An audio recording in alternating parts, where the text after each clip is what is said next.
नमस्कार, मैं हूं निकिता और आप देख रहे हैं सत्य हिंदी। एक नजर डालते हैं अब तक की सुर्खियों पर। इसराइल ने लेबनान के गांव में दागे व्हाइट फास्फोरस गोले। रूस के राष्ट्रपति पुतिन ने ईरान के साथ एकजुटता दिखाई। खामेनेई की मौत पर शोक जताने ईरानी दूतावास पहुंचे बीजेपी नेता। ईरान युद्ध, तेल कीमतें उछली, भारत में असर, शेयर मार्केट धड़ाम। ईरान युद्ध से अर्थव्यवस्था पर होने वाले असर पर बोले ब्रिटेन के प्रधानमंत्री। ह्यूमन राइट्स वॉच यानी HRW की सोमवार को जारी रिपोर्ट के अनुसार इसराइल की सेना ने 3 मार्च को दक्षिणी लेबनान के यहोमोर गांव के रिहायशी इलाकों में कथित रूप से सफेद फास्फोरस से भरे तोप के गोले इस्तेमाल किए। संगठन ने 7 तस्वीरों की जांच और जियो लोकेशन के आधार पर यह दावा किया है। रिपोर्ट के मुताबिक हमले से कुछ घंटे पहले इसराइली सेना के अरबी प्रवक्ता अविचाय अतराई ने यहोमोर सहित करीब 50 गांवों के लोगों को तुरंत घर खाली करने और कम से कम 1000 मीटर दूर जाने की चेतावनी दी थी। इसराइल का कहना है कि व्हाइट फास्फोरस का इस्तेमाल आम लोगों को निशाना बनाने के लिए नहीं बल्कि स्मोक स्क्रीन बनाने के लिए किया जाता है। वहीं लेबनान के स्वास्थ्य मंत्री राकन नासारुद्दीन के अनुसार हालिया इसराइली हमलों में 394 लोगों की मौत, जिनमें 83 बच्चे और 42 महिलाएं शामिल हैं, जबकि इसराइल के 2 सैनिक भी मारे गए हैं। हिंदुस्तान टाइम्स की एक रिपोर्ट के मुताबिक रूस के राष्ट्रपति व्लादिमीर पुतिन ने सोमवार को तेहरान के लिए अपने पूरे समर्थन की पुष्टि की और कहा कि वह अपने ईरानी दोस्तों के साथ एकजुटता में खड़े हैं। क्रेमलिन ने सोमवार को कहा कि रूस के राष्ट्रपति व्लादिमीर पुतिन ने ईरान के नए नेता के रूप में मुश्तबा खामेनेई की नियुक्ति पर उन्हें बधाई भी दी। पुतिन ने कहा कि उन्हें विश्वास है कि खामेनेई अपने पिता के काम को सम्मान के साथ जारी रखेंगे और कठिन परीक्षाओं का सामना करते हुए ईरानी लोगों को एकजुट करेंगे। ईरान के supreme leader Ayatollah Ali Khamenei की मौत पर कई नेताओं ने नई दिल्ली स्थित ईरानी दूतावास में शोक पुस्तिका पर हस्ताक्षर किए हैं। इनमें जम्मू कश्मीर की पूर्व मुख्यमंत्री महबूबा मुफ्ती, बीजेपी नेता मुख्तार अब्बास नकवी और शिरोमणि अकाली दल के नेता भी शामिल हैं। PDP प्रमुख महबूबा मुफ्ती ने कहा कि हम यहाँ आए हैं ताकि ईरान के लोगों को यह बता सके कि हम उनकी संवेदनाओं में शामिल हैं। हम महान ईरानी सर्वोच्च नेता को उनकी शहादत पर श्रद्धांजलि देने आए हैं। ईरान के लोगों को यह भरोसा दिलाने आए हैं कि कश्मीरी लोग उनके साथ हैं। वहीं बीजेपी नेता मुख्तार अब्बास नकवी ने मीडिया से बात करते हुए खामेनेई को महान आध्यात्मिक शख्सियत बताया। उन्होंने कहा कि खामेनेई की शहादत को शब्दों में नहीं कहा जा सकता। भारत बुद्ध की धरती है, हमेशा शांति का समर्थक रहा है। प्रधानमंत्री मोदी ने भी बार बार कहा है कि किसी भी समस्या का हल सिर्फ शांति के रास्ते से ही निकल सकता है, युद्ध कोई समाधान नहीं है। अकाली दल की दिल्ली इकाई के अध्यक्ष परमजीत सिंह सरना के नेतृत्व में भी एक सिख प्रतिनिधि मंडल ईरानी दूतावास पहुंचा। प्रतिनिधि मंडल ने शोक पुस्तिका पर साइन किए और ईरान के लोगों के साथ एकजुटता व्यक्त की।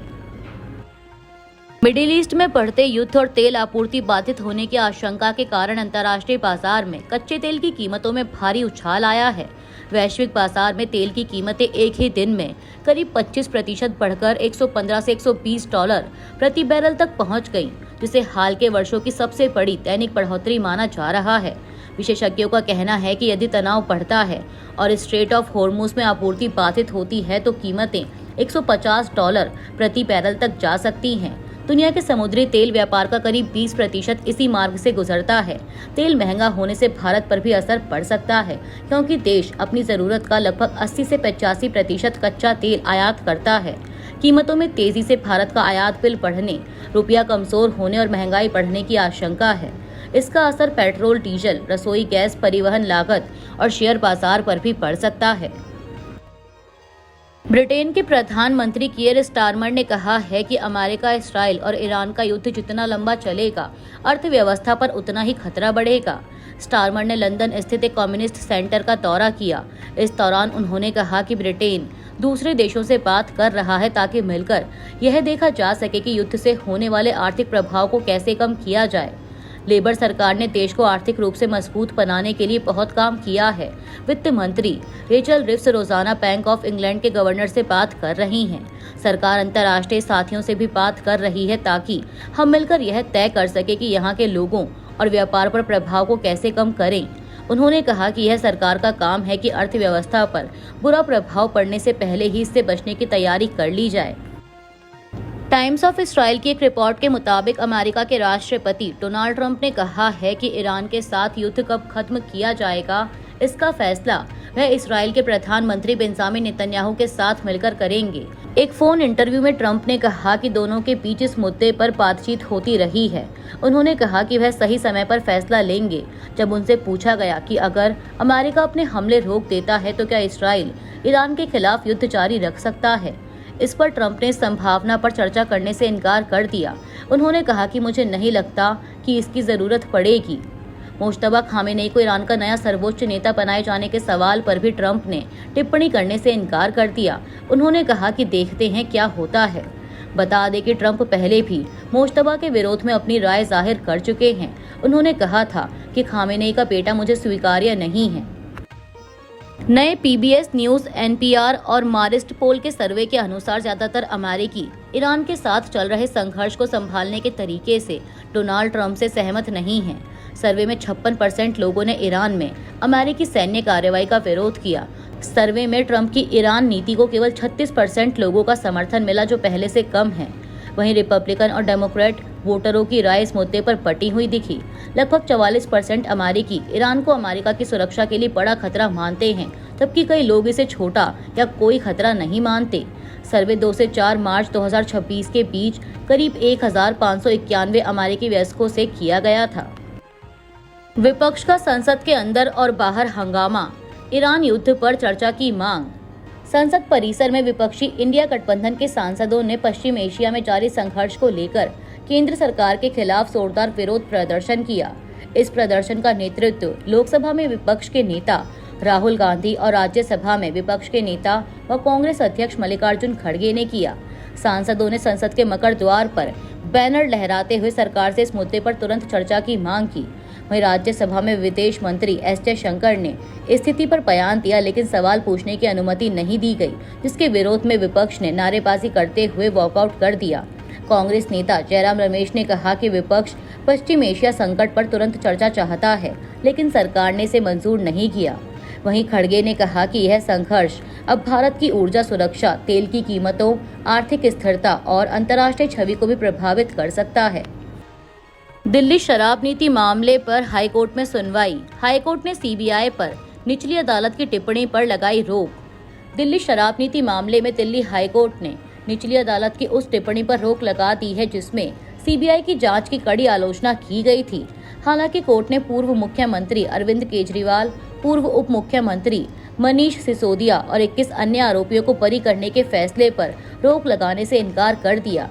हाईकोर्ट ने सभी आरोपियों को नोटिस जारी कर जवाब मांगा है और मामले की अगली सुनवाई अब 16 मार्च को तय की गई है। यह फैसला सीबीआई की अपील पर आया, जिसने 27 फरवरी को राउस एवेन्यू कोर्ट के फैसले को चुनौती दी थी। वहीं कोर्ट ने मनी लॉन्ड्रिंग से जुड़े ईडी के केस की ट्रायल कोर्ट में भी सुनवाई फिलहाल टालने का निर्देश दिया है। दरअसल आपको बता दें कि निचली अदालत ने अपने फैसले में कहा था कि सीबीआई सॉलिड एविडेंस पेश नहीं कर पाई और जांच में कई खामियां थी। अब इस मामले पर अंतिम फैसला हाईकोर्ट की आगे की सुनवाई के बाद होगा। दिल्ली में मणिपुर की महिला से मारपीट, कॉनराड संगमा ने नस्लीय हमलों पर जताया गुस्सा। मेघालय के मुख्यमंत्री कॉनराड संगमा ने भारत में पूर्वोत्तर के लोगों पर हो रहे नस्लीय हमलों पर नाराजगी जताई है। यह प्रतिक्रिया दिल्ली के साकेत कोर्ट के पास हुई एक घटना के बाद आई, जहां मणिपुर की एक महिला अपने दोस्त के साथ पार्क में टहल रही थी। पुलिस के अनुसार कुछ लोगों ने उन पर आपत्तिजनक टिप्पणी की और विरोध करने पर महिला के साथ मारपीट की। पुलिस ने बताया कि सूचना मिलने के बाद टीम मौके पर पहुंची और पीड़िता के बयान के आधार पर कार्रवाई की जा रही है। संगमा ने इस घटना को घिनौना बताते हुए कहा कि नॉर्थ ईस्ट के लोगों के खिलाफ नस्लीय पुलिंग को नया सामान्य नहीं बनने दिया जा सकता। उन्होंने दिल्ली में अपनी काउंटर पार्ट रेखा गुप्ता को पोस्ट में टैग करके इस मामले में सख्त कार्रवाई करने के लिए कहा। मुख्यमंत्री ने लिखा कि मेनलैंड इंडिया में नॉर्थ ईस्ट के लोगों पर बार बार हो रहे हमलों से गुस्सा हूँ। दिल्ली के साकेत कोर्ट के पास मणिपुर और असम के हमारे 2 लोगों पर हुआ मारपीट का हमला घिनौना है। संगमा ने एक्स पर लिखा कि अधिकारियों से सख्त कार्रवाई करने की अपील करता हूँ। बता दें कि इससे पहले फरवरी में यूनिवर्सिटी ऑफ दिल्ली की एक छात्रा समेत 3 पूर्वोत्तर की महिलाओं के साथ भी नस्ल भेदी गाली गलौज का मामला सामने आया था। इस पर दिल्ली की मुख्यमंत्री रेखा गुप्ता ने कहा था कि दिल्ली में किसी भी तरह का भेदभाव या बदसलूकी बर्दाश्त नहीं की जाएगी। अभी के लिए इतना ही। बाकी की देश दुनिया की बड़ी खबरों के लिए जुड़े रहिए सत्य हिंदी के साथ।